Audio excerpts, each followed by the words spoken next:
2026 के प्रीलिम्स के बाद मैंने एक चीज़ जो ऑब्ज़र्व करी है वो ये है कि बच्चे बहुत ज़्यादा कंफ्यूज हैं, घबराए हुए हैं।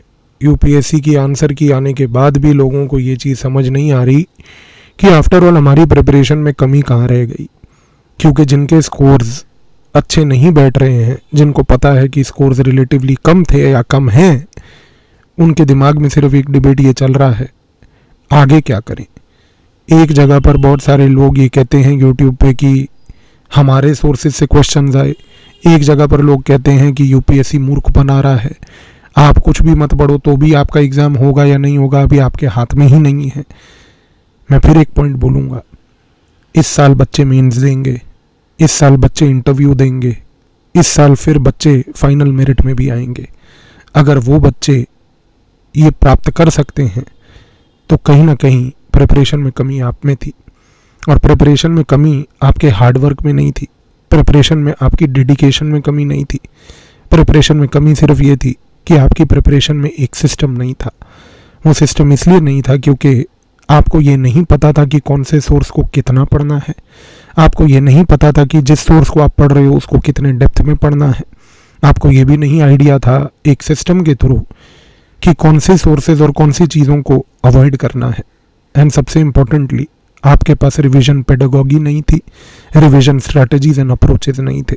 आपको आइडिया नहीं था कि हमें इस पूरी प्रिपरेशन को कंट्रोल कैसे करना है।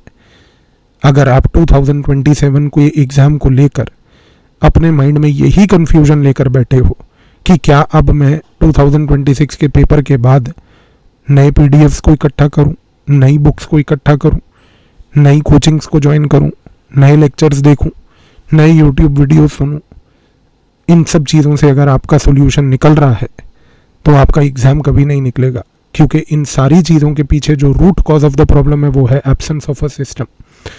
आपकी प्रिपरेशन में इस मोमेंट पर आपको चाहिए दो चीज़ें, कंट्रोल ओवर द सोर्सेस, क्या पढ़ना है, कितना पढ़ना है, कैसे पढ़ना है, और दूसरा एक dedicated revision and thinking system.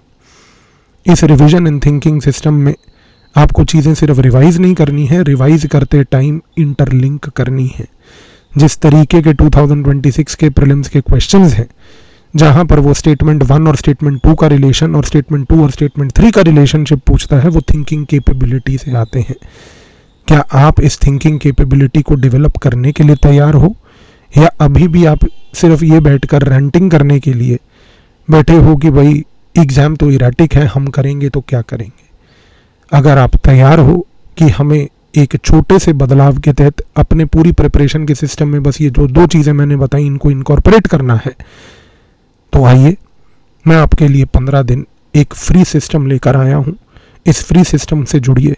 इस फ्री सिस्टम में आपको समझ आएगा कि आपको क्या पढ़ना है, कितना पढ़ना है, कैसे पढ़ना है। आपको ये समझ आएगा हमें रिवाइज कंसोलिडेट कैसे करना है, और आपको ये समझ आएगा सबसे इम्पोर्टेंटली कि हमें चीज़ों को इंटरलिंक और एनालाइज कैसे करना है। क्योंकि 15 दिन में मैं आपको एक जीएस का पूरा सब्जेक्ट 2027 के लिए प्रिपेयर कराने जा रहा हूँ फ्री ऑफ कॉस्ट।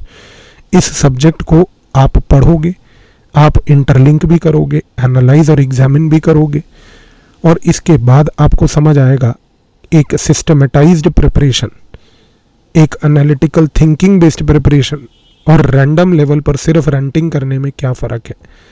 2027 के लिए समय मत खराब कीजिए। आइए, इस वीडियो के डिस्क्रिप्शन में एक लिंक है, उसको सिर्फ क्लिक करके ज्वाइन कीजिए, और 15 दिन में एक जीएस के सब्जेक्ट को 2026 के प्रीलिम के इस पैटर्न के हिसाब से प्रिपेयर करके देखिए।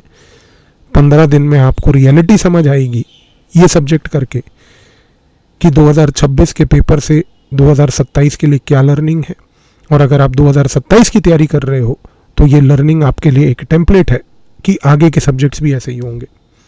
इस वीडियो के नीचे के डिस्क्रिप्शन में दी गए लिंक पर ज्वाइन कीजिए। मिलते हैं क्लास में फ्री ऑफ कॉस्ट, एक पर्सनलाइज्ड इंटरैक्टिव इस पूरे थॉट प्रोसेस की ट्रेनिंग के लिए।